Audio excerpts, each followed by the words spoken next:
السلام علیکم ورحمۃ اللہ وبرکاتہ۔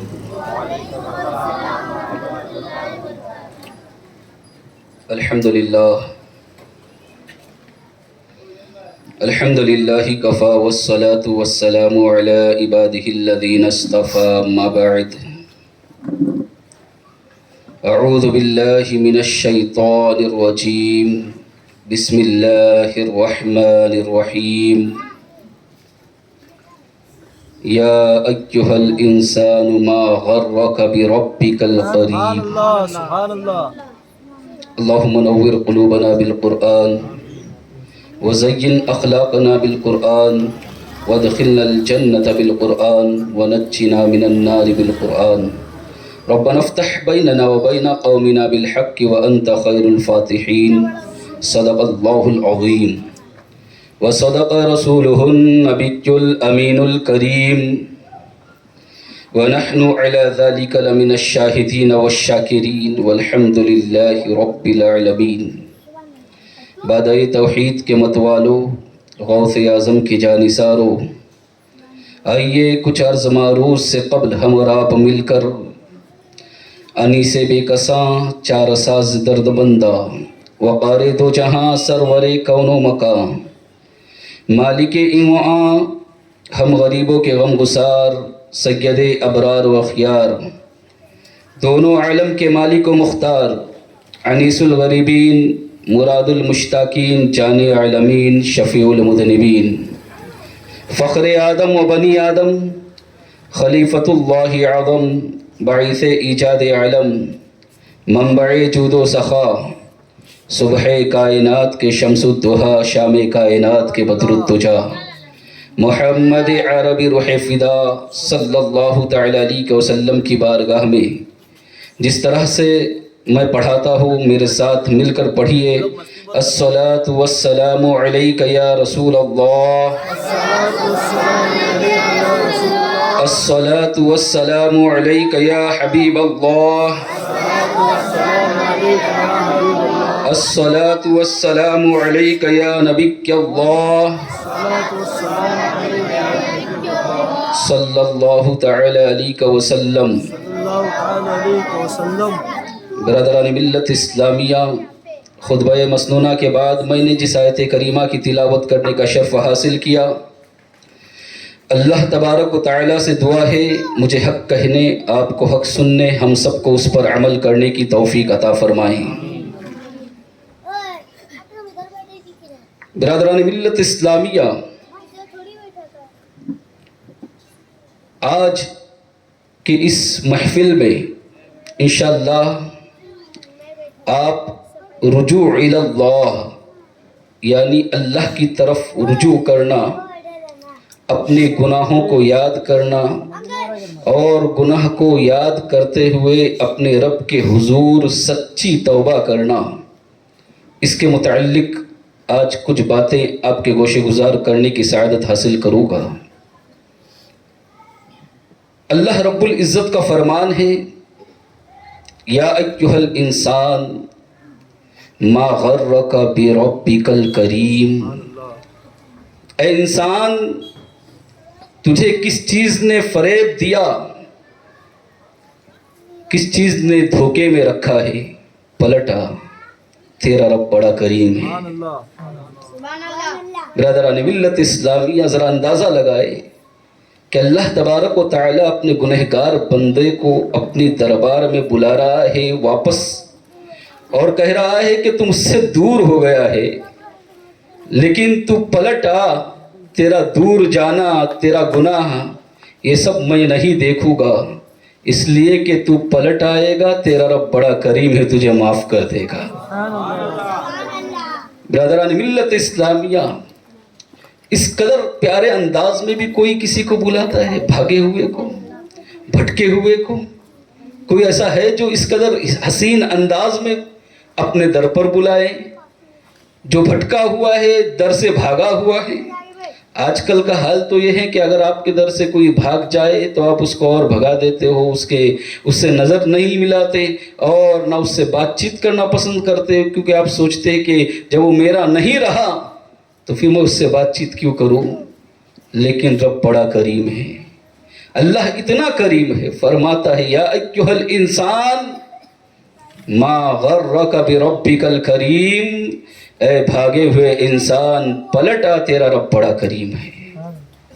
برادران ملت اسلامیہ، اللہ تبارک و تعالیٰ کو سچی توبہ کرنے والا بڑا پسند ہے۔ انسان سے جب کوئی غلطی ہوتی ہے انسان کے متعلق، تو پھر ہوتا یوں ہے کہ سامنے والا اگر بہت بڑا دل دکھائے گا تو سامنے والے کو معاف کر دے گا، ہے نا۔ کسی نے ہم کو دھوکہ دیا، کسی نے ہم کو تکلیف دی، کسی نے ہم کو اذیت دی، تو ہم زیادہ سے زیادہ اگر بہت بڑا دل، ویسے ہوتا نہیں ہے نارملی۔ آج تو حال یہ ہے کہ بظاہر معاف کرنے کے بھی دل سے انسان معاف نہیں کر رہا۔ اتنی گندگی دل کے اندر بھری ہوئی ہے، اتنی کدورت اور اتنی نفرتیں دلوں کے اندر بھری ہوئی ہے کہ بظاہر تو معاف کرتا ہے لیکن اس کے باوجود بھی دل سے اس چیز کو نکالتا نہیں ہے جس چیز کی وجہ سے تکلیف ہوئی تھی، آپس میں رشتہ منقطع ہوا تھا۔ یہ انسانوں کا حال بیان کر رہا ہوں، حقیقت ہے۔ کسی نے کہا تھا نا کہ ہاتھ ملاتے ہیں لیکن تو دل ملے نہ ملے ہاتھ ملاتے رہنا۔ یہی حال ہے کہ ہاتھ تو ملا رہے ہیں آپس میں لیکن دل نہیں مل رہا ہے ہمارا۔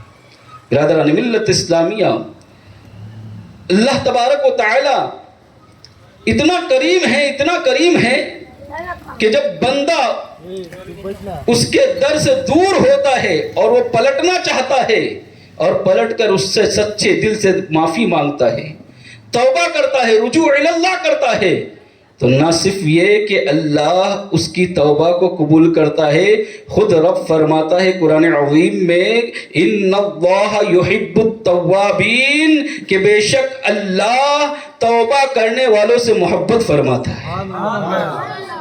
کتنی بڑی بات ہے یہ، چھوٹی بات نہیں۔ ہم زیادہ سے زیادہ کیا کریں گے، کسی کو معاف کر دیں گے، لیکن اللہ نہ صرف معاف فرماتا ہے بلکہ اللہ تبارک و تعالیٰ جو توبہ کرتا ہے اس سے محبت کرتا ہے۔ یہ ہمارے لیے کتنی بڑی فضیلت کی بات ہے۔ ہم گنہگار ہیں، ہم سیاہ کار ہیں، ہم خطا کار ہیں، غلطیاں ہم سے ہوتی ہیں، گناہ ہم سے ہوتے ہیں، خطائیں ہم سے ہوتی ہیں، لیکن رب کی بارگاہ میں آ کر تو دیکھو، رب کے حضور حاضر ہو کر تو دیکھو، تمہارے گناہ کتنے ہی بڑے کیوں نہ ہو اس سے رحمت سے بزیادہ بڑے نہیں ہو سکتے۔ اس کی رحمت اتنی وسیع ہے کہ وہ تمہارے گناہوں کو بھی معاف فرمائے گا اور تم سے محبت بھی کرے گا۔ اور یہ میں نے نہیں کہا، قرآن عظیم میں ہے کہ ان اللہ یحب التوابین، بے شک اللہ توبہ کرنے والوں سے محبت فرماتا ہے۔ اور اسی پر بس نہیں بلکہ اس کا مقام، اور وہ اپنے گنہگار بندوں سے اتنی محبت کرتا ہے جو اس سے دور ہو گئے ہیں، اس سے اتنی محبت کرتا ہے، جب اس کے پاس آتے ہیں، لوٹ کر آتے ہیں، پلٹ کر آتے ہیں، تو اللہ تبارک و تعالیٰ ایک جگہ ارشاد فرماتا ہے فَأُولَئِكَ يُبَدِّلُ اللَّهُ سَيِّئَاتِهِمْ حَسَنَاتٍ، کہ اللہ تبارک و تعالیٰ کی بارگاہ میں جب سچے دل سے توبہ کی جاتی ہے تو نہ یہ کہ اللہ صرف توبہ کو قبول کرتا ہے بلکہ اللہ تبارک و تعالیٰ اس کے گناہوں کو نیکیوں میں بدل دیتا ہے۔ یہ قرآن کی آیت پڑھ رہا ہوں میں، فَأُولَئِكَ يُبَدِّلُ اللَّهُ سَيِّئَاتِهِمْ حَسَنَاتٍ، کہ اللہ نہ صرف یہ کہ اس کے گناہوں کو معاف کر دے بلکہ اتنا کریم ہے کہ گناہوں کو بھی نیکیوں میں تبدیل فرما دیتا ہے۔ برادران ملت اسلامیہ، پھر اب بندے کو کیا چیز ہے مانے، اور کون سی ایسی چیز ہے جو روکتی ہے گناہ سے توبہ کرنے کے لیے، رب کے حضور حاضر ہونے کے لیے؟ کون سی چیز ایسی ہے جو مانے ہیں؟ برادران ملت اسلامیہ، رب کے حضور لوٹ آؤ۔ نماز نہیں پڑھتے ہو، نماز پڑھنا شروع کرو۔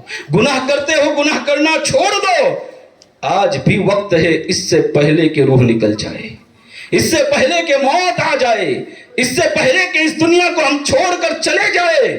آپ سوچتے ہیں کہ قیامت کی یہ علامت ہے، یہ نشانی ہے، یہ نشانی ہے، یہ نشانی ہے، ہم نے سنا ہے یہ نشانیاں ہیں قیامت کی، سب برحق ہے جو آپ سنتے ہیں، لیکن صحیح معنوں میں یہ ہے کہ جو جس دن انتقال کر گیا اس کی قیامت اسی دن سے شروع ہو گئی ہے۔ تو کسی زندگی کا کوئی بھروسہ ہے؟ کل کوئی ہمارے ساتھ تھا، آج نہیں ہے۔ پچھلے سال اس محفل میں کچھ لوگ ہمارے ساتھ ہو گئے، اس سال نہیں ہے۔ اس سال ہیں ہمارے ساتھ، اگلے سال نہیں ہوگے۔ برادران ملت اسلامیہ، زندگی کا جب کوئی بھروسہ ہی نہیں ہے تو پھر رجوع اللہ کرنے میں، توبہ کرنے میں، رب کے طرف جو ہے واپس آنے میں پھر دیر کس بات کی ہے؟ پھر کس چیز نے فریب میں ڈال رکھا ہے؟ یا ایھا الانسان ما غرک، اللہ فرماتا ہے تجھے کس نے دھوکے میں ڈال رکھا؟ یہ دنیا نے، یہ دنیا کے تماشے نے، یہ دنیا کی محبت نے آج بھی تجھے دھوکے میں ڈال رکھا ہے، فریب میں ڈال رکھا ہے کہ تو لوٹ کر نہیں آ رہا ہے۔ چھوڑ دے، اس لیے کہ اس دنیا کو ایک نہ ایک دن چھوڑنا ہے۔ برادران ملت اسلامیہ، سچ کہتا ہوں آج سے 100 سال کے بعد آپ کا کوئی نام لینے والا بھی نہیں ہوگا، ہمارا شاید کوئی نام لینے والا بھی نہیں ہوگا۔ اگر کچھ اچھا کام کر کے گئے ہوگے، کچھ اچھی یادیں چھوڑ کر گئے ہوگے تو نام باقی رہے گا، ورنہ 100 سال کے بعد آپ سوچیں نا، آپ کے دادا دادا تک کے لوگ جانتے ہیں، پردادا کو کون جانتا ہے؟ آپ میں سے کتنے ایسے لوگ ہیں جو اپنے پردادا کو جانتے ہیں اور ان کی زندگی کا تذکرہ آج ہوتا ہے؟ ہمارے ایسے آ کر چلے گئے جیسے اس دنیا میں آئے نہیں تھے۔ یہی 100 سال کے بعد ہمارا بھی حال ہونے والا ہے۔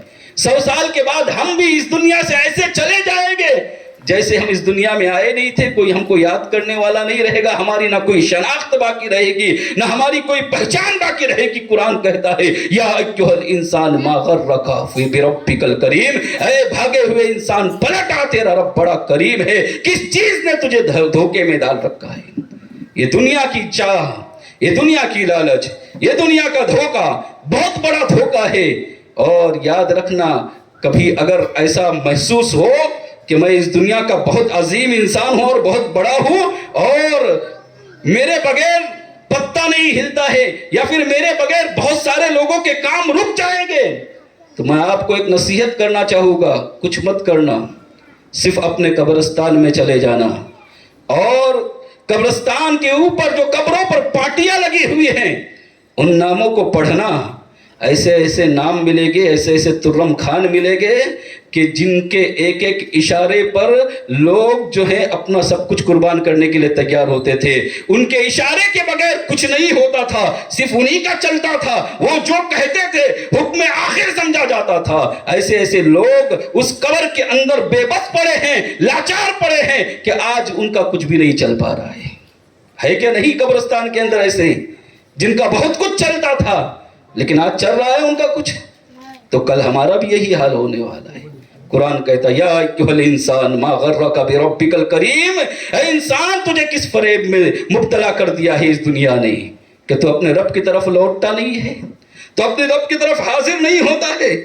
برادران ملت اسلامیہ، میرا رب اتنا کریم ہے، اتنا کریم ہے کہ اس نے ایک مثال کے ذریعے بولے، آقا علیہ السلام نے ایک حدیث میں فرمایا کہ جب بندہ اللہ کی بارگاہ میں پلٹ کر آتا ہے، اللہ کی بارگاہ میں رجوع کرتا ہے، اپنے گناہوں سے سچی توبہ کرتا ہے اور پھر سب کچھ چھوڑ کر صرف اللہ کا ہو جاتا ہے، تو اللہ تبارک و تعالیٰ اس سے اتنا راضی ہوتا ہے۔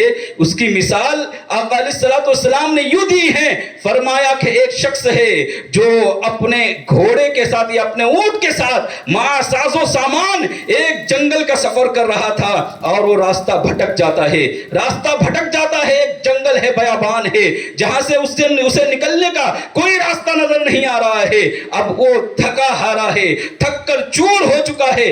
ایسے عالم میں وہ تھوڑا سوچتا ہے کہ میں سستا لوں، تھوڑا سستانے کے لیے ایک درخت کے نیچے سو جاتا ہے۔ تھکن اتنی زیادہ تھی کہ وہ اپنے اونٹ کو باندھنا بھول گیا اور تھکان اتنی زیادہ تھی کہ وہ فوراً سو گیا۔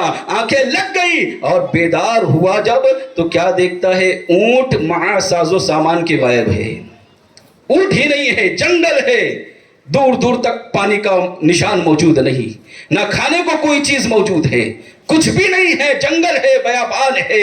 ایسے عالم میں جس پر اس کو بھروسہ تھا، اونٹ جو تھا اس کا، وہ مع ساز و سامان کے جو اس کا کھانے کا سامان تھا وہ سب کے ساتھ وہ غائب ہے، اونٹ ہی نہیں ہے جس کے اوپر سامان لدا تھا۔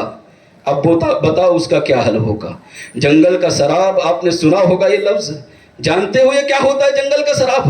اس کے بارے میں بتایا جاتا ہے پھر جب انسان پیاس کی شدت محسوس کرتا ہے، جب انسان پیاس کی تکلیف محسوس کرتا ہے، تو پھر اس کے بعد ہوتا یوں ہے کہ اسے دور جنگل کے اندر ایک جب دور پانی نظر آتا ہے اور وہ سوچتا ہے کہ وہاں پر بہت زیادہ پانی ہے، وہ دوڑتا ہے دوڑتا ہے دوڑتا ہے یہاں تک کہ وہاں پر جاتا ہے، اور جب قریب پہنچتا ہے تو اسے چٹیل میدان نظر آتا ہے، پانی نہیں۔ پھر وہاں پر واپس مڑ کر دیکھتا ہے تو پیچھے سائیڈ میں جہاں سے وہ آیا تھا وہاں پر اس کو اسی طرح پانی نظر آتا ہے، وہ پانی حاصل کرنے کے لیے وہاں دوڑتا ہے۔ اس طرح جنگل میں یہاں سے وہاں وہاں سے وہاں دوڑ دوڑ کر پھر وہ مر جاتا ہے۔ اسے کہتے ہیں جنگل کا سراب، اور بہت خطرناک چیز ہے یہ۔ آج ہم جنگلوں کا سفر نہیں کرتے، اس لیے آج ہم کو معلوم نہیں ہے۔ پہلے جو جنگلوں کا سفر کرتے تھے ان کے لیے بڑی مشکلیں ہوا کرتی تھی یہ چیزیں، لہذا آقا علیہ الصلوۃ والسلام نے فرمایا اب اس بندے کا حال یہ ہے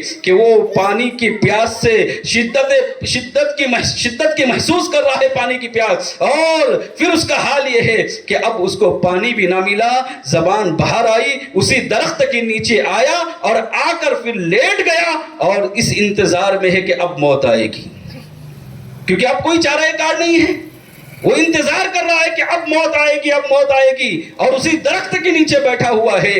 اچانک پھر اس کی نیند لگ جاتی، پھر آنکھیں بند ہو جاتی ہے، پھر اس کو نیند آتی ہے، سوتا ہے، اور سو کر پھر جب بیدار ہوتا ہے، سو کر اٹھتا ہے تو کیا دیکھتا ہے؟ جو اونٹ مع ساز و سامان کے غائب ہے وہ دوبارہ وہیں پر موجود ہے۔ اللہ کے رسول صلی اللہ علیہ وسلم نے فرمایا بتاؤ اس کو کتنی خوشی ہوگی، کتنا خوش ہوگا وہ شخص۔ یقیناً آپ جانتے ہو کہ وہ کتنا خوش ہوگا، کیونکہ اب موت اس کی یقینی تھی، اس کو مرنا تھا، لیکن اس کے باوجود بھی اس کو زندگی ملی ہے، اس کو زندگی اور اس کو راحت ملی ہے، لہذا اس کو نئی زندگی ملی۔ اب وہ سوچتا ہے کہ میری زندگی جو ہے یہ اس پانی اور اونٹ کے ذریعے مجھے دوبارہ زندگی ملے گی۔ اس کو اتنی خوشی ہوئی، اتنی خوشی ہوئی کہ اللہ کے رسول صلی اللہ علیہ وسلم نے فرمایا کہ اس کے زبان سے ایک جملے نکلے۔ وہ جملے کیا تھے؟ فرمایا کہ اس نے کہا، وہ کہنا یہ چاہتا تھا انا عبدی، یا اللہ میں تیرا بندہ ہوں، وانت ربی، انا عبدک وانت ربی، میں تیرا بندہ ہوں اور تو میرا رب ہے۔ یہ کہنا چاہ رہا تھا، خوشی میں وہ کہنا چاہ رہا تھا، لیکن اس کے زبان سے نکلتا ہے کہ اللہ تو میرا بندہ ہے اور میں تیرا رب ہوں۔ اب بتاؤ اس کو کتنی خوشی ہوئی ہوگی، کتنی خوشی ہوئی ہوگی اس کو، اتنی خوشی میں کہ اس کا آپا کھو گیا وہ، اور آپے سے باہر ہو کر اس نے کہا مولا تو میرا بندہ ہے اور میں تیرا رب ہوں۔ اتنا خوش ہوا وہ۔ اللہ کے رسول صلی اللہ علیہ وسلم نے فرمایا کہ اس بندے کو اونٹ کے واپس ملنے پر جو خوشی ہوئی ہے اس سے زیادہ راضی تمہارا رب اس وقت ہوتا ہے جب کوئی گنہگار بندہ سچے دل سے توبہ کر کے اس کی بارگاہ میں رجوع کرتا ہے۔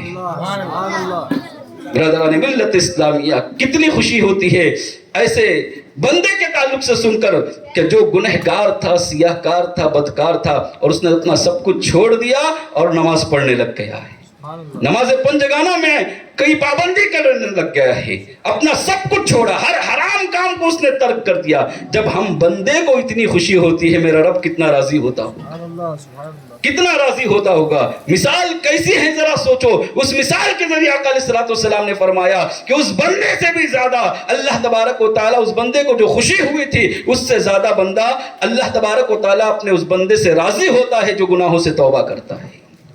برادران ملت اسلامیہ، ہم میں سے بہت سارے لوگ گناہ سے توبہ کرتے ہیں، گناہ سے توبہ کرتے ہیں، لیکن حال یہ ہے کہ پھر واپس گناہ کر بیٹھتے ہیں۔ گناہ سے پھر توبہ کرتے ہیں، پھر گناہ کر بیٹھتے ہیں، پھر توبہ کرتے ہیں، پھر گناہ ہو جاتا ہے ہم سے، اور پھر ایک وقت آتا ہے، ایک وقت ایسا آتا ہے کہ ہم یہ سوچتے ہیں کہ اتنی مرتبہ گناہ کیا، اتنی مرتبہ توبہ کیا، اب اللہ توبہ قبول کرے گا یا نہیں کرے گا، ہے نا؟ یہ ہماری سوچ ہے۔ اسی طرح کا واقعہ بنی اسرائیل میں ہوا تھا۔ ایک شخص تھا جس کے بارے میں آقا علیہ الصلوۃ والسلام نے فرمایا وہ شخص توبہ کرتا تھا پھر گناہ کرتا تھا، توبہ کرتا تھا پھر گناہ کرتا تھا, توبہ پر قائم نہیں رہ پاتا تھا, بار بار توبہ کر کے بار بار گناہ ہو جاتا تھا اس سے.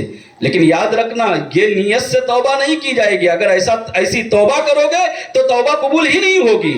توبہ تو ایسی ہے, قرآن فرماتا یا ایھا الذین آمنوا توبوا الی اللہ توبۃ نصوحا, اے ایمان والو رب کی بارگاہ میں ایسی سچی توبہ کرو جو توبۃ النصوح کہلائے. توبۃ النصوح کیا ہے؟ تو مفسرین نے فرمایا توبۃ النصوح یہ ہے کہ جس طرح دودھ تھن سے نکلنے کے بعد دوبارہ تھن میں نہیں جا سکتا, اس طرح بندہ گناہ سے توبہ کرنے کے بعد دوبارہ اس گناہ کی طرف نہ جائے. اسے توبۃ النصوح کہا جاتا ہے. برادران ملت اسلامیہ, تو یہ ہے سچی توبہ. اگر آپ یہ سوچو گے کہ میں ابھی توبہ کرتا ہوں, کل پھر وہی گناہ کروں گا اور پرسوں وہی کروں گا, اور دل سے مکمل طور پر اس گناہ کو چھوڑنے کا آپ نے ارادہ نہیں کیا ہے, تو آپ کی توبہ قبول ہی نہیں ہوگی, آپ کی مغفرت ہوگی ہی نہیں. سب سے پہلے دل میں پکا ارادہ کرنا پڑے گا کہ میں اس گناہ کو ترک کروں گا, اور پھر سچی توبہ کرنی پڑے گی. برادران ملت اسلامیہ, تو وہ عرض یہ کر رہا تھا کہ وہ شخص جو تھا توبہ کرتا تھا اور پھر جو ہے وہ اس توبہ پر قائم نہیں رہ پاتا تھا, توبہ پر قائم نہیں رہتا تھا, پھر گناہ کرتا تھا, پھر توبہ کرتا تھا, پھر گناہ کرتا تھا. اس طرح 1 مرتبہ 2 مرتبہ 3 مرتبہ نہیں, بلکہ اس نے 70 مرتبہ توبہ کی اور 70 مرتبہ گناہ کیا. جب 70 مرتبہ ہوا نا, تو پھر ہوا یوں کہ وہ سوچنے لگا کہ میں اتنا بڑا بدکار ہوں, میں اتنا بڑا گنہگار ہوں کہ میں نے 70 مرتبہ توبہ کیا ہے اور 70 مرتبہ توبہ کو توڑ دیا. اب میں توبہ ہی نہیں کروں گا, اب میں گناہوں میں ہی رہوں گا, اب میں توبہ نہیں کروں گا, میں گناہ میں ہی رہوں گا. برادران ملت اسلامیہ, اس نے جیسے ہی یہ سوچا نا, تو اس وقت کے نبی کے پاس وحی آئی کہ اس سے جا کر کہہ دو کہ توبہ کرنا اس کا کام ہے, معاف کرنا میرا کام ہے. اور سن لے, یہ جو ذہن بنایا ہے کہ میں نے 70 مرتبہ گناہ کیا ہے اور 70 مرتبہ توبہ کی ہے, میں توبہ پہ قائم نہیں رہ پاتا اس لیے میں توبہ نہیں کروں گا, یہ تیرا خیال ہے. تیرا رب اتنا کریم ہے کہ تو اس سے زیادہ مرتبہ بھی توبہ کرے گا اور اس سے زیادہ مرتبہ بھی گناہ کرے گا, تو ہر بار میں تجھے معاف کرتا ہوا نظر, ہر مرتبہ میں تجھے معاف کروں گا. برادران ملت اسلامیہ, یہ ہے سچی توبہ کرنا. آج ہم عبادت کو بڑا مشکل سمجھتے ہیں اور گناہ کے اندر بڑی لذت محسوس کرتے ہیں, اس لیے توبہ کی طرف نہیں آتے, اس طرف رجوع اللہ نہیں ہوتا, کیونکہ گناہ کے اندر لذت محسوس ہو رہی ہے, عبادت کے اندر ہمیں لذت نہیں مل رہی ہے. نماز پڑھتے ہیں, ہمیں وہ لذت حاصل نہیں ہوتی جو گناہ کرنے کے اندر ہے. کسی بزرگ نے بڑا پیارا جملہ کہا تھا, غور سے سننا جملے کو اور اس جملے کو اپنے ذہن میں بٹھا لینا. اس بزرگ نے کہا تھا, سن لو, گناہ کرنے پہ سے پہلے ایک بات ذہن میں رکھ لو کہ گناہ کی لذت جو ہے وہ ختم ہو جائے گی اور گناہ باقی رہے گا. گناہ کی لذت جو ہے وہ ختم ہو جائے گی اور گناہ باقی رہے گا. اور نیکی کرنے سے گھبراؤ مت, اس لیے کہ نیکی کی تھکاوٹ ختم ہو جائے گی, اجر باقی رہے گا. کیا پیارا جملہ ہے, کہاں گناہ کی لذت ختم ہو جائے گی, گناہ باقی رہے گا. سوچو اپنے ماضی کی کسی گناہ کے بارے میں کہ اس گناہ کو آپ نے کر لیا, انجام دے دیا, کہ وہ گناہ کی لذت ابھی باقی ہے, آپ کو لذت ختم ہو گئی ہے, لیکن نامہ اعمال میں گناہ باقی ہے یا نہیں باقی ہے. برادران ملت اسلامیہ, اور پھر سوچیں رمضان المبارک کا مہینہ تھا, آپ رمضان میں مسجد میں جاتے تھے, نماز پنجگانہ کی بھی پابندی کرتے تھے, رات میں 20 رکعت تراویح کی نماز بھی پڑھتے تھے, بڑی تھکاوٹ ہوتی تھی, رات میں بسترے پر جانے کے بعد پیر بھی دکھتے تھے. کیا وہ رمضان میں جو آپ نے عبادت کی تھی وہ تھکاوٹ ابھی آپ کو باقی ہے؟ تھکاوٹ باقی ہے کسی کو؟ نہیں, لیکن اجر باقی یا نہیں باقی ہے؟ اجر باقی ہے. اس لیے یاد رکھنا, گناہ کی لذت ختم ہو جائے گی, گناہ باقی رہے گا, اور نیکی کی تھکاوٹ جو ہے وہ ختم ہو جائے گی, اجر باقی رہے گا. تو اب ہم خود عقل مند ہے کہ ہمیں کیا کرنا چاہیے, ہمیں نیکیاں کرنی چاہیے یا وہ چیز جو لذت, تو جس کے لذت تو ختم ہو جاتی ہے اور گناہ باقی رہتا ہے, وہ کرنا چاہیے.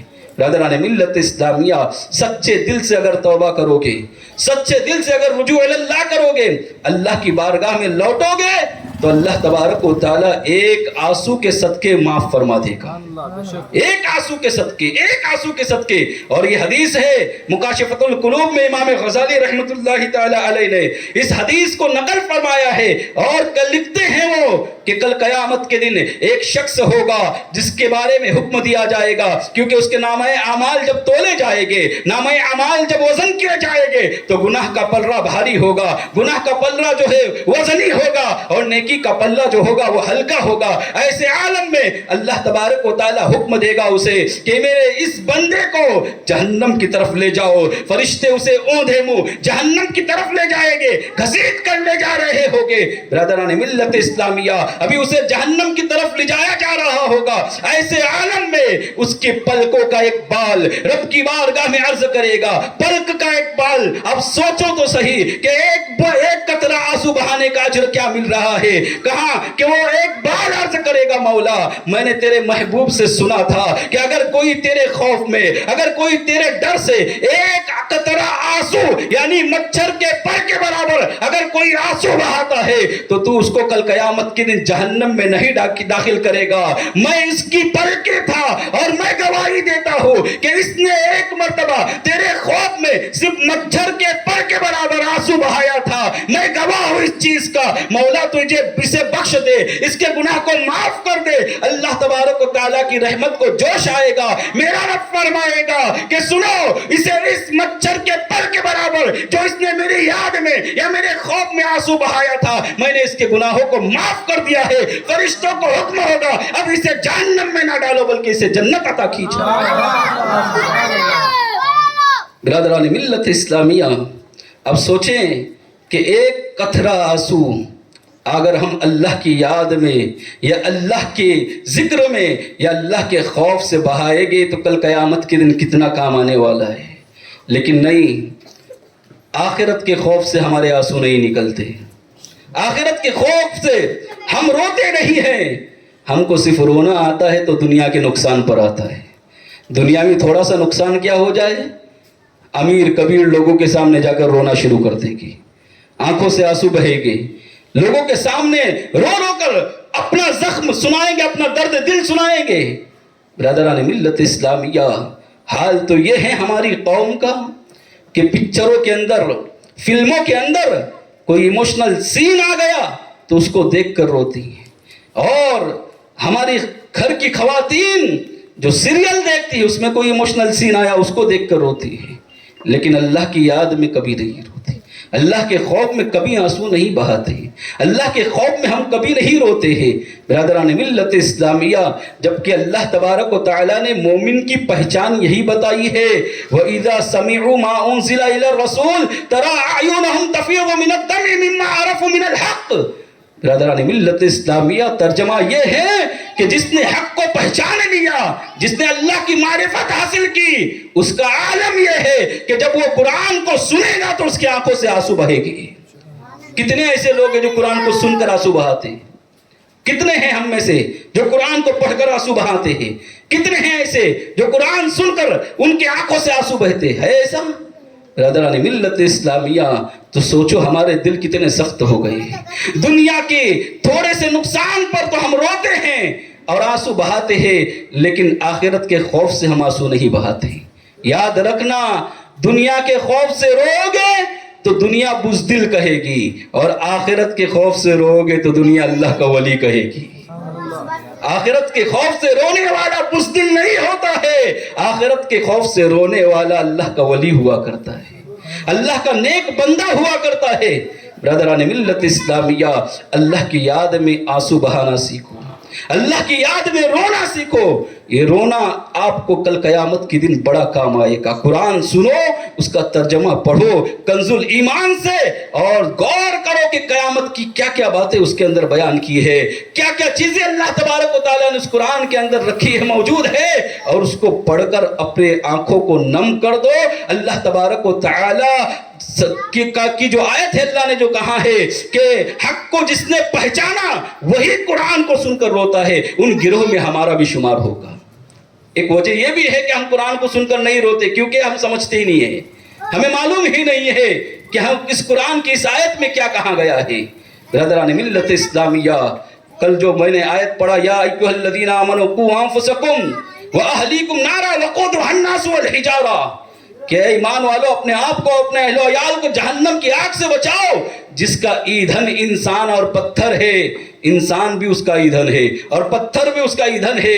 ایک نبی کا گزر ایک چھوٹے سے پتھر کے قریب سے ہوا، دیکھا کہ اس پتھر کے نیچے سے چشمہ بہ رہا ہے۔ پتھر تو چھوٹا سا تھا لیکن پانی کا چشمہ جو بہ رہا تھا وہ بہت بڑا تھا، بہت زیادہ پانی اس سے نکل رہا تھا۔ نبی کو حیرت ہوئی، تعجب ہوا اس پتھر کو دیکھ کر کہ پتھر تو چھوٹا ہے لیکن پانی اتنا زیادہ کیسے نکل رہا ہے۔ اللہ اکبر! اس نبی نے اس پتھر سے سوال کیا، یہ پتھر یہ بتا کہ تو اتنا چھوٹا ہے لیکن تیرے نیچے سے نکلنے والا پانی اس قدر رفتار سے اور اس قدر زیادہ کیسے نکل رہا ہے؟ اللہ تبارک و تعالیٰ نے اس پتھر کو قوت گویائی عطا فرمائی، بولنے کی طاقت عطا کی۔ وہ پتھر بول پڑا، اے اللہ کے نبی سن لو، میرے نیچے سے جو یہ پانی نکلتا ہوا آپ دیکھ رہے ہیں یہ پانی نہیں ہے، میں نے جس دن سے سن لیا ہے کہ جہنم کی آگ کا ایندھن انسان اور پتھر ہے، اسی دن سے میں نے رونا شروع کیا ہے۔ یہ جو جسے تم پانی سمجھ رہے ہو یہ پانی نہیں ہے، جہنم کے خوف کے آنسو ہے۔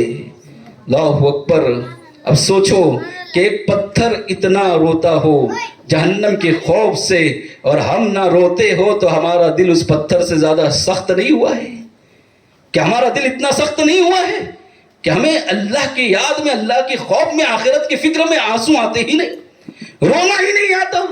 برادران ملت اسلامیہ، آقا علیہ الصلوۃ والسلام نے ارشاد فرمایا کہ اللہ تبارک و تعالیٰ سے جب دعا مانگو، ادعوا ربکم تضرعا وخفیا، تو گریہ و زاری کرتے ہوئے مانگو، رو رو کر رب کی بارگاہ میں مانگو۔ اور حدیث شریف میں آتا ہے کہ اگر رونا نہیں آتا ہے تو کم سے کم رونے جیسی صورت بناؤ، اللہ تبارک و تعالیٰ کو تم پر پیار آئے گا اور اللہ تبارک و تعالیٰ تمہاری دعا کو قبول فرمائے گا۔ تو اگر رونا نہیں آتا تو کیا کرنا ہے؟ رونے جیسی صورت بنانی ہے۔ کسی بزرگ سے کسی نے پوچھا تھا کہ اگر کسی کی رونے جیسی صورت بھی نہ بنتی ہو تو کیا کیا جائے؟ اگر کوئی رونے جیسی صورت بھی نہیں بنا پا رہا ہے تو پھر کیا کیا جائے؟ تو اس بزرگ نے کہا پھر ایک ہی راستہ ہے کہ وہ اپنے مقدر پر روئے، کہ اتنا دل سخت ہو گیا ہے کہ رونا نہیں آتا اور رونے جیسی صورت بھی نہیں بنا پاتا ہے۔ برادران ملت اسلامیہ، وہ پتھر بہت رو رہا تھا تو اللہ کے نبی نے دعا کی، اللہ یہ پتھر تو بڑا خوف میں مبتلا ہے، میں دعا کرتا ہوں کہ کل اسے جہنم کا ایندھن نہ بنانا۔ اللہ تبارک و تعالیٰ نے وہی بھیجی کہ اے نبی تمہاری دعا کو میں نے قبول کر لیا ہے، اس پتھر کو میں جہنم کا ایندھن نہیں بناؤں گا۔ اب وہ نبی جو اللہ کے نبی تھے وہاں سے چلے گئے، کچھ دنوں کے بعد دوبارہ وہیں سے گزر ہوا، وہیں سے آنا ہوا تو کیا دیکھا کہ وہی پتھر ہے اور پانی اسی طرح جاری ہے، کچھ کم نہیں ہوا ہے۔ نبی نے دعا کی تھی اور اس پتھر کو بشارت دی تھی کہ پتھر اب بے فکر رہے، تجھے جہنم کا ایندھن نہیں بنایا جائے گا، لیکن رونا اسی طرح جاری ہے، پانی اسی طرح جاری ہے۔ پھر اس نبی نے اس پتھر سے پوچھا کہ پتھر یہ بتا کہ تو جب اس سے پہلے رویا تھا تجھے خوف تھا کہ کل قیامت کے دن تجھے جہنم کا ایندھن نہ بنایا جائے، اس لیے تو رو رہا تھا، میں نے تیرے لیے دعا کی، اللہ تبارک و تعالیٰ نے میری دعا کو قبول کر لیا اور تجھے بشارت دے دی، تجھے خوشخبری دی کہ تجھے جہنم کا ایندھن نہیں بنایا جائے گا، اب رونے کی وجہ کیا ہے یہ بتا۔ تو پتھر بول پڑا، اے اللہ کے نبی پہلے میں اللہ کے خوف میں رو رہا تھا، اب اللہ کا شکر ادا کرتے ہوئے رو رہا ہوں۔ برادران ملت اسلامیہ، کیا ہمیں سبق ملا اس بات سے کہ اگر ہمیں اللہ نعمتیں عطا کرے تب بھی اللہ کا شکر ادا کرنا چاہیے، اور اگر نعمتیں چھین لی جائے تب بھی اللہ سے ہمیں صبر کرنا چاہیے، واویلا نہیں، اس سے شکایت اس سے شکایت نہیں، کوئی کام نہیں آنے والا۔ ایک بات یاد رکھنا، اب جو شکایتیں کرتے پھرتے ہو نا، اس کے پاس جاؤ گے اپنا دکھڑا بیان کرو گے، اس کے پاس جاؤ گے اور اس کے پاس جا کے اپنا دکھڑا بیان کرو گے، اپنا درد سنو گے سب، لیکن یہیں تک کہ آپ کا مذاق اڑانے کے لیے، بس آپ کا مذاق اڑایا جائے گا یا ایک کان سے سن کر دوسرے کان سے نکال دیں گے؟ جتنا دکھ ہم دنیا کے انسانوں کو سناتے، سچ کہتا ہوں اگر اتنا دکھ رب کے آگے آ کر سنایا جائے تو رب تبارک و تعالیٰ تمام مشکلوں کو آسان فرمائے گا. لیکن نہیں، ہم اللہ کے حضور اتنا درد سناتے ہی نہیں ہیں.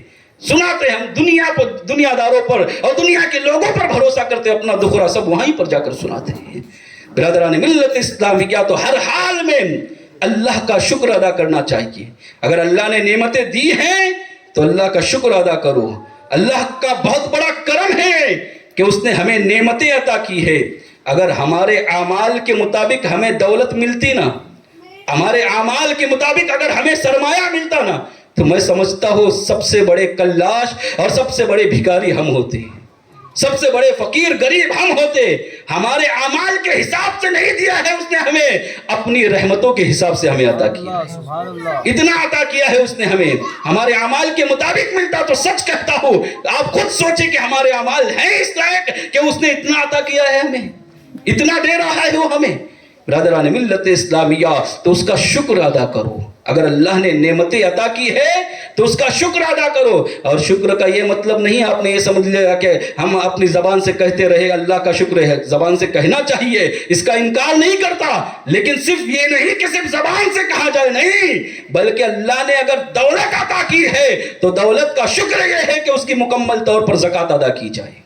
اور اگر اللہ نے صحت عطا کی ہے تو اس کا شکر اس طرح سے کہ نماز پڑھ کر ادا کیا جائے.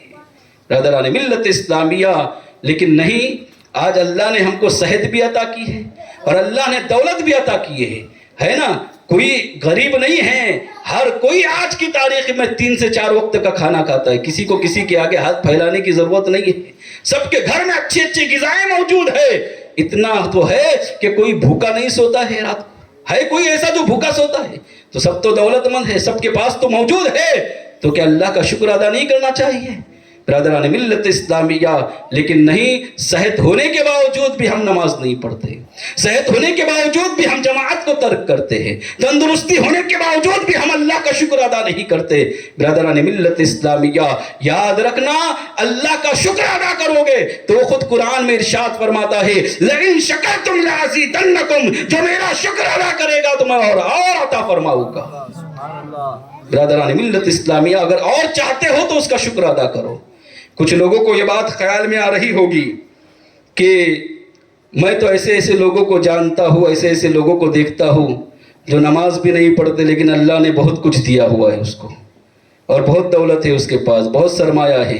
جو زکوٰۃ نہیں ادا کرتے، جو غریبوں کا خیال نہیں رکھتے، جو غریبوں کو دیتے نہیں ہیں، اور اللہ نے انہیں بے شمار دولت عطا کی ہے. ایسے ہوتے ہیں بہت سارے لوگ، اور لوگوں کے ذہن میں سوال آتے ہیں، خیالات آتے ہیں، شیطان کی طرف سے ہوتا ہے یہ کہ پھر اس کو اتنا کیسے ملا. برادران ملت اسلامیہ، ایک بات یاد رکھنا، زیادہ دولت ملنا یہ کامیابی کی علامت نہیں ہے، بلکہ دولت کم ہو اور اس دولت میں سکون ہو تو یہ کامیابی کی علامت ہے. اور یہ اگر آپ کو دیکھنا ہے تو یہ نمازیوں کو دیکھو. نمازی اگر ہے، کم دولت ہے لیکن سکون ہے اس کے گھر میں. برادران ملت اسلامیہ، اگر سچا نمازی ہے، مکمل طور پر زکوٰۃ ادا کرتا ہے، اس کو دیکھو، کم دولت ہوگی لیکن سکون اس کے ساتھ ہوگا. لیکن جس کے پاس دولت بہت زیادہ ہے لیکن آپ دیکھو اگر وہ رب سے دور ہے تو دولت کی بے انتہا ہے اس کے پاس لیکن سکون اس کے پاس نہیں ہے، بے چین اور بے قرار ہے. تو ایسی دولت جو سکون ختم کر دے، میں پوچھنا چاہتا ہوں برکت والی دولت ہوگی یا زحمت والی دولت ہوگی؟ برادران ملت اسلامیہ، تو پتہ یہ چلا کہ اللہ کا شکر ادا کرو گے اللہ اور عطا فرمائے گا. اور یہ میں اپنی طرف سے نہیں کہتا، آپ جو سوچ رہے ہیں نا، یہ قرآن میں اس کو پہلے ہی سے بیان کیا گیا ہے کہ فَلَمَّا نَسُوا مَا ذُكِّرُوا بِهِ فَفَتَحْنَا عَلَيْهِمْ أَبْوَابَ كُلِّ شَيْءٍ حَتَّى إِذَا فَرِحُوا بِمَا أُوتُوا أَخَذْنَاهُمْ بَغْتَةً وَهُمْ لَا يَشْعُرُونَ. قرآن کہتا ہے کہ جب کوئی ہمارے ذکر کو بھلا بیٹھتا ہے، ہماری یاد کو بھلا بیٹھتا ہے، فَفَتَحْنَا عَلَيْهِمْ أَبْوَابَ كُلِّ شَيْءٍ، پھر ہم ہر طرف سے اس کے لیے دروازے کھول دیتے ہیں. ہم ہر طرف سے اس کے لیے دروازے کھول دیتے ہیں. رزق بھی آتا ہے، عزت بھی آتی ہے، دولت آتی ہے، سرمایہ آتا ہے، سب کچھ آتا ہے. برادران ملت اسلامیہ پھر اس دولت کے نشے میں وہ مشغول ہو جاتا ہے، مغرور ہوتا ہے، اتنا نشے میں ہو جاتا ہے کہ پھر اسے کچھ پتہ نہیں چلتا۔ اللہ فرماتا ہے ثم اخذناہم، پھر ہم اسے پکڑ لیتے ہیں بغتۃ وہم لا یشعرون، اور ایسا پکڑتے ہیں کہ اس کو شعور بھی نہیں ملتا، اس کا وہ سوچ بھی نہیں سکتا کہ مجھ کو کہاں سے پکڑا گیا۔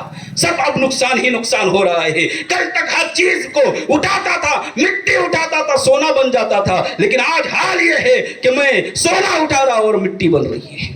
برادران ملت اسلامیہ یہ کیوں ہو رہا ہے؟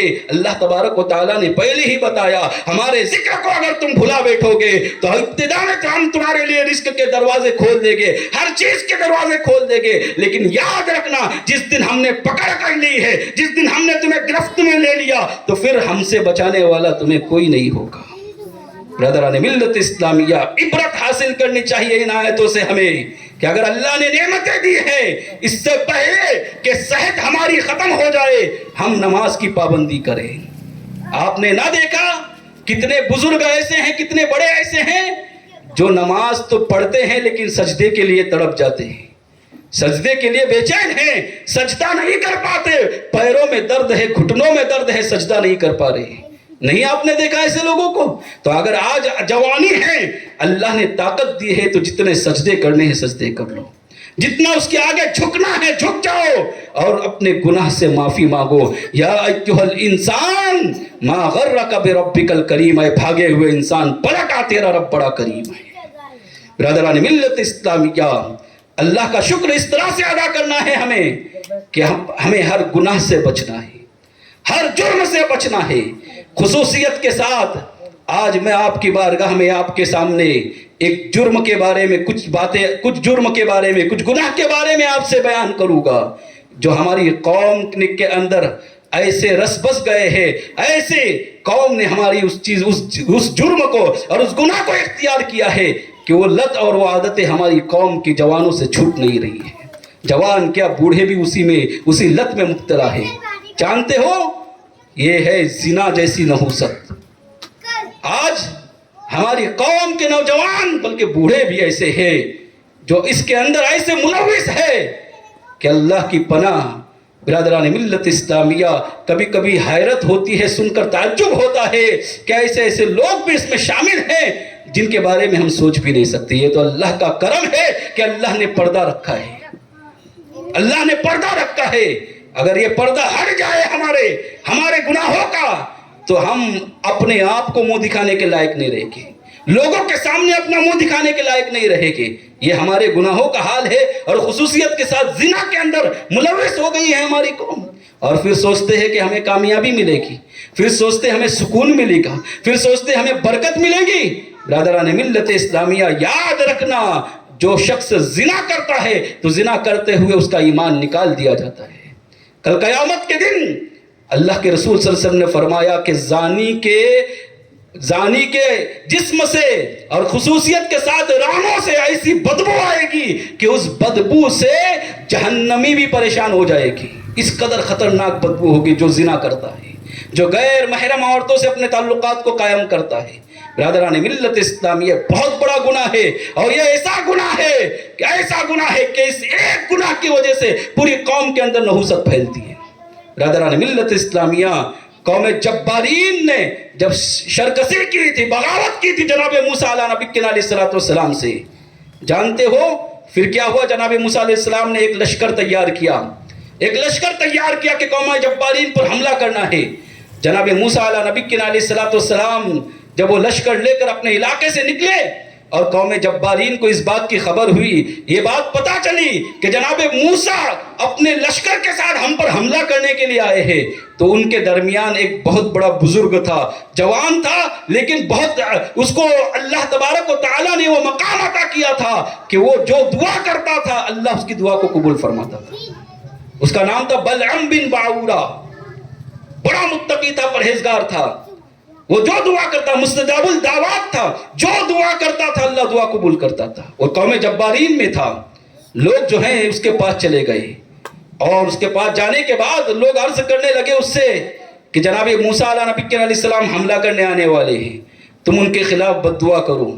وہ بھی جانکار تھا، پڑھا لکھا تھا، وہ سمجھدار تھا، اس نے کہا کیا کہہ رہے ہو تم، اللہ کے نبی کے خلاف میں بد دعا کروں؟ یہ مجھ سے نہیں ہو سکتا، یہ ہرگز میں نہیں کروں گا، اللہ کے نبی کے خلاف میں اپنی زبان کو کبھی نہ کھولوں گا۔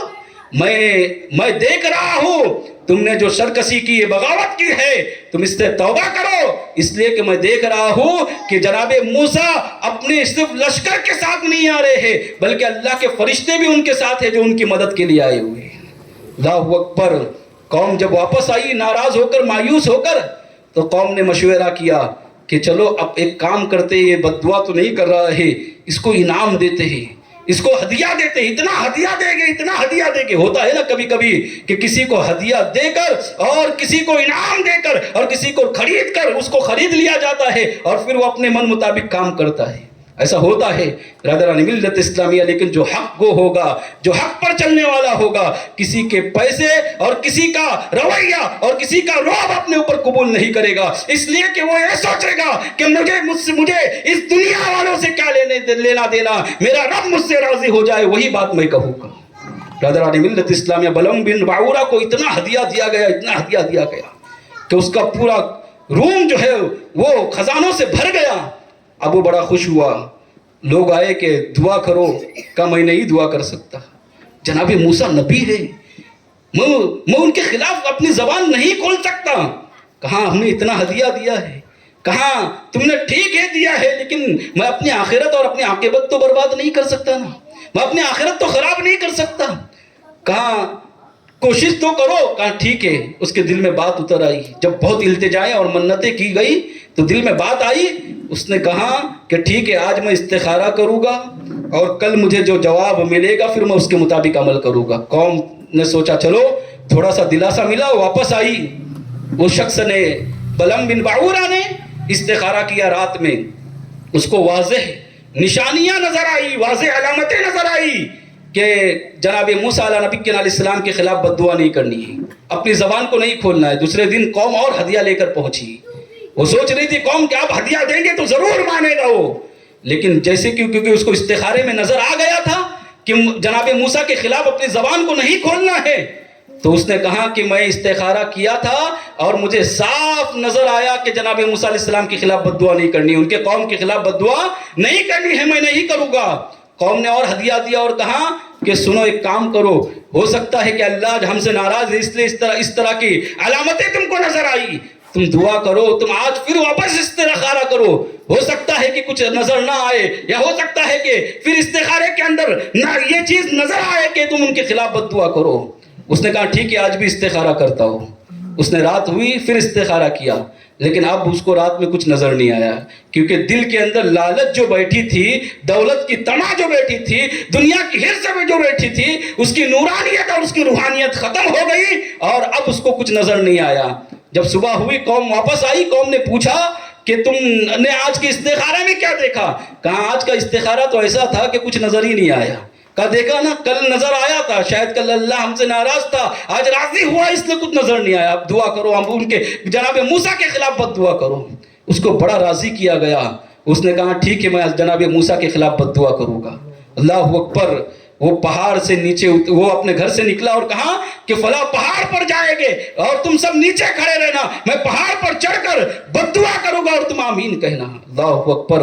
وہ اپنی اونٹنی یا گدھی پر سوار ہوا، وہ آگے جانے لگا، لیکن اونٹنی بھی یا گدھی جو تھی وہ بھی جانتی تھی کہ یہ کیا کرنے جا رہا ہے، وہ آگے جانے کے لیے تیار نہیں، بار بار زمین پر بیٹھ جاتی تھی، آگے نہیں بڑھتی تھی، یہ مار کر اٹھاتا تھا، وہ رخ موڑتی تھی، کہاں جا رہا ہے تو؟ آخر میں پھر اللہ نے اس اونٹنی، اس گدھی کو بھی زبان عطا کی، اس نے کہا کہ تو کیا کر رہا ہے؟ ایک نبی کے خلاف بد دعا کرنے کے لیے جا رہا ہے۔ لیکن دولت اور لالچ اور عزت اور شہرت کا جو حرص اس کے دل میں آئی تھی، جو طمع اس کے دل میں آیا تھا، اس نے ایک نہ مانا بلکہ اپنے گدھی کو ہانکتے ہوئے اس پہاڑی کی طرف لے گیا۔ پوری قوم ساتھ میں تھی، وہ پہاڑی پر چڑھ گیا۔ برادران ملت اسلامیہ، پہاڑی پہ چڑھنے کے بعد اس نے اپنے ہاتھوں کو بلند کیا اور کہا میں بد دعا کرنے جا رہا ہوں، اب سب آمین کہنا۔ لیکن دیکھو خدا کی قدرت، وہ جناب موسیٰ کے خلاف زبان کھولنا چاہتا تھا، بد دعا کرنا چاہتا تھا، لیکن اس کی زبان پلٹتی نہیں تھی بلکہ وہ اپنی قوم کو بد دعا دے رہا تھا۔ وہ چاہ رہا تھا جناب موسیٰ کے خلاف بد دعا کرے، لیکن اس کے زبان سے اپنی قوم کے خلاف بد دعائیں نکلتی. قوم نے کہا کیا کر رہے ہو تم، یہ کیا کر رہے ہو تم، ہم نے تمہیں کیوں یہاں لایا ہے، جناب موسیٰ کے خلاف بد دعا کرنی ہے اور تم جو ہے ہمارے ہی خلاف بد دعا کر رہے ہو. برادران ملت، اس نے کہا کہ دیکھو تم نے میری دنیا بھی خراب کی اور آخرت بھی خراب کی.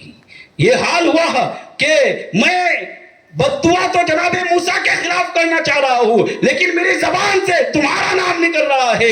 اتنا کہنا تھا کہ اس کی زبان جو ہے وہ لمبی ہو گئی اور کتے کی زبان کی طرح جو ہے وہ باہر آ کر لٹک گئی. قرآن نے اس واقعے کو یوں بیان کیا ہے، فَمَثَلُهُ كَمَثَلِ الْكَلْبِ إِن تَحْمِلْ عَلَيْهِ يَلْهَثْ أَوْ تَتْرُكْهُ يَلْهَثْ، یعنی اس کی زبان جو ہے کتے کی جیسی زبان ہو گئی. برادران ملت اسلامیہ، اب اس نے کہا کہ تم نے میری دنیا بھی خراب کی، آخرت بھی خراب کی.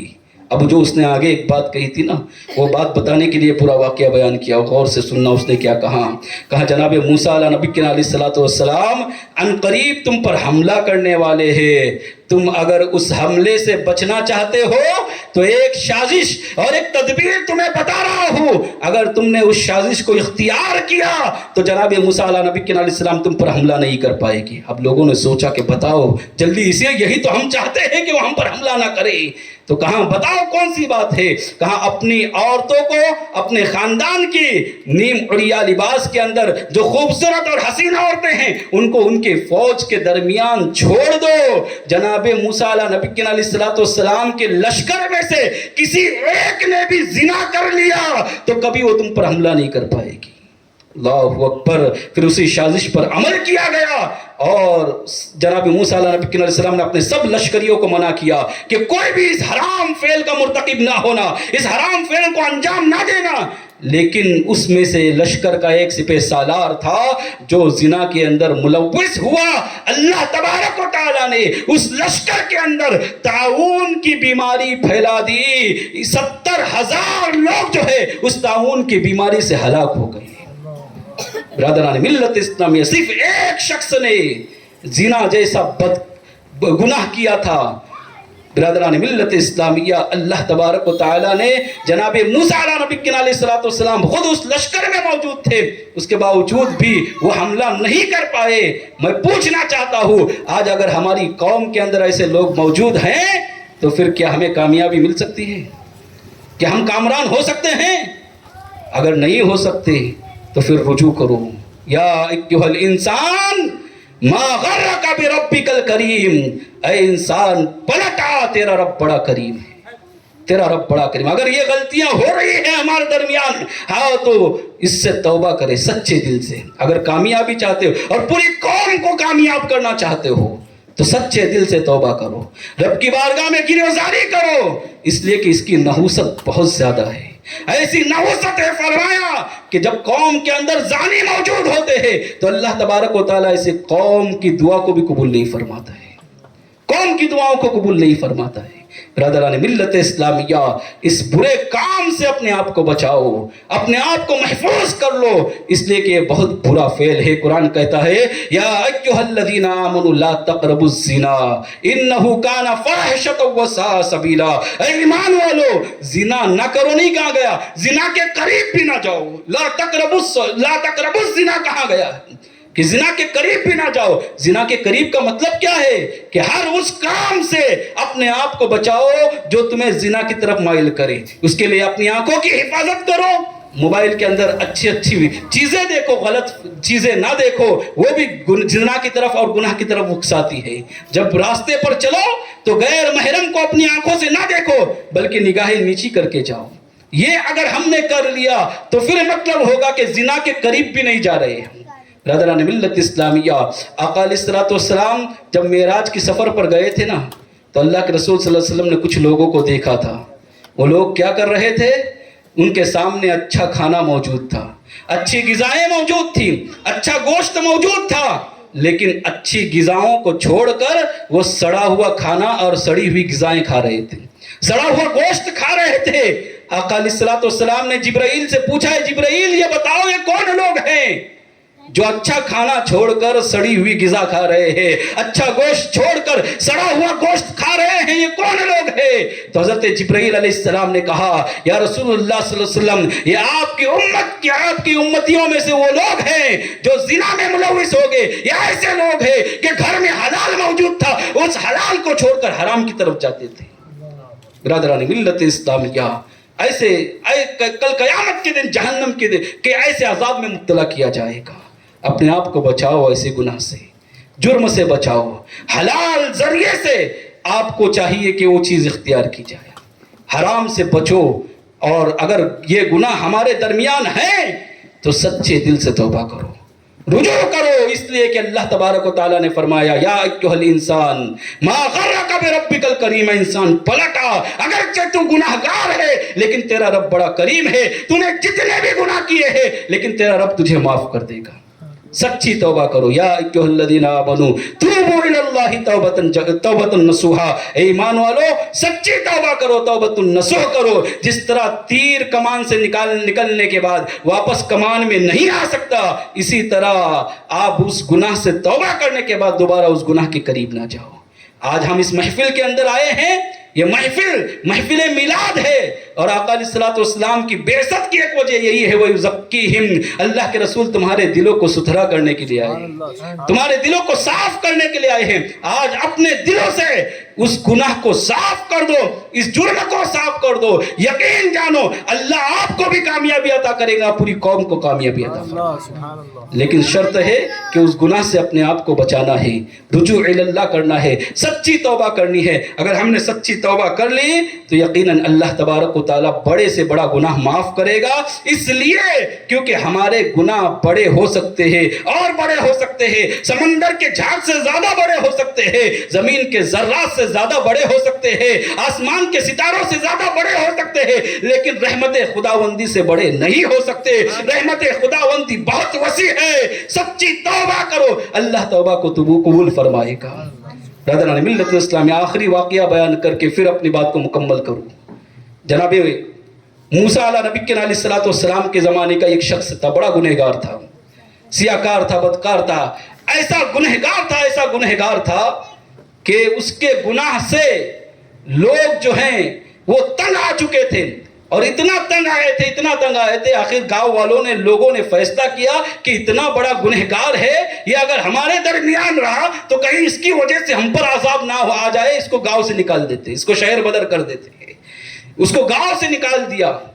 اب اس نے ایک پہاڑ کا رخ کیا، وہاں گیا، کچھ دن تو زندگی گزارا اس نے، لیکن کچھ کھانے کے لیے نہیں، پینے کے لیے نہیں، اور تکلیف کی زندگی۔ یہاں پر تھا تو سب کچھ میسر تھا، وہاں سب کچھ ختم ہو گیا، آسائش ختم ہو گئی، بیوی بچے نہیں اس کے ساتھ، وہ بڑا پریشان ہوا، یہاں تک کہ بیمار ہو گیا۔ عنقریب اس نے دیکھا کہ میری موت اب قریب ہے میرے، اور میں اس دنیا سے جانے والا ہوں۔ اس گنہگار نے رب کی بارگاہ میں عرض کیا، مولا اگر تو میرے گناہ کو معاف فرمائے گا تو تیرے خزانے میں کوئی کمی نہیں ہونے والی، اور اگر تم اس گنہگار کو جہنم میں ڈالے گا تو تیرے خزانے میں کوئی برتری بھی نہیں ہونے والی۔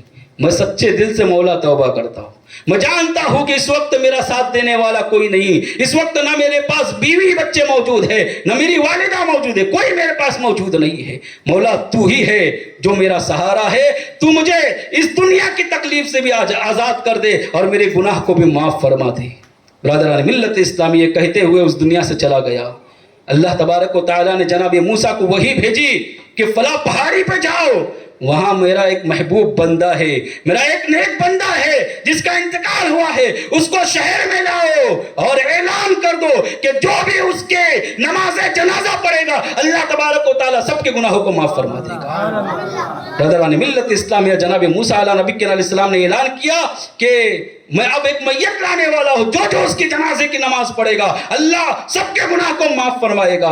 اللہ اکبر۔ جناب موسیٰ علیہ نبی علیہ السلام جب اس کی میت کو لے کر آئے تو سب حیران ہو گئے کہ یہ وہی تھا جس کو ہم نے جس کی گناہوں سے تنگ آ کر ہم نے اپنے شہر سے نکالا تھا، اپنے شہر سے بدر کیا تھا، شہر بدر کیا تھا اسے. اور جناب موسیٰ تو کہہ رہے ہیں کہ یہ وہ ہے جو اس کی جنازہ پڑے گا تو اللہ گناہ معاف کر دے گا. جناب موسیٰ سے سارا ماجرا بیان کیا، کہا اے اللہ کے نبی یہ وہ ہے جس کے گناہوں سے تنگ آ کر ہم نے اسے اپنے شہر سے نکال دیا تھا، اور آپ کہتے ہیں کہ اگر اس کے جنازہ پڑیں گے، یہ اللہ کا محبوب ہے اور کوئی اس کی جنازہ پڑے گا تو اس کے گناہ معاف ہوں گے. معاملہ سمجھ میں نہیں آیا. جناب موسیٰ نے اللہ سے عرض کیا، مولا یہ بندے کیا کہہ رہے ہیں، تو کیا کہہ رہا ہے؟ اللہ تبارک و تعالیٰ نے وحی نازل کی، کہا اے موسیٰ بندے بھی سچ کہہ رہے ہیں، میں بھی سچ کہہ رہا ہوں. انہوں نے اس کو گناہگار سمجھ کر انہوں نے اپنے شہر سے نکالا ضرور تھا، لیکن شہر سے نکلنے کے بعد اس نے سچے دل سے توبہ کیا تھا. میں نے اس کو نہ صرف اس کی توبہ قبول کیا